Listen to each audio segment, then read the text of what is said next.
So today we're going to be doing just one pack opening.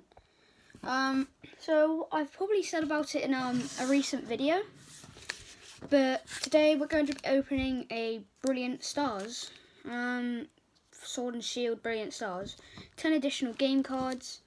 It's made in 2022, so let's just get into it, I guess. Alright. Can't remember how to open these.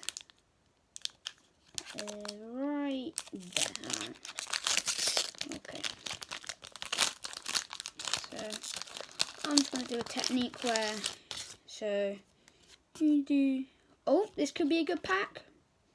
Right. So 1, 2, 3, 4 to the front, and then I should. Yeah, that's what.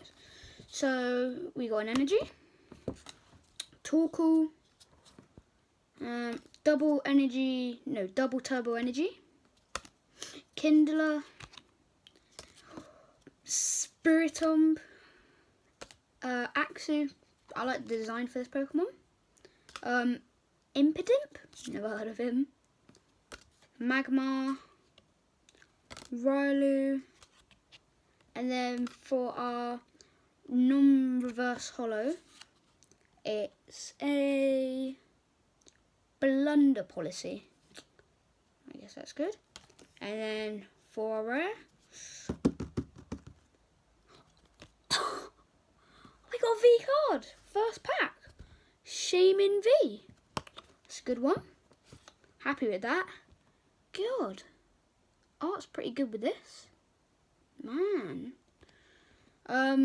So I guess we pulled a good card today. So if you want me to do some more videos, just comment down below. I think I can sort out the comments a bit now. They were glitched on some of the other videos. But yeah, just comment down below if you want me to do some more, because this is quite a fun experience actually. And I will catch you guys later. Goodbye.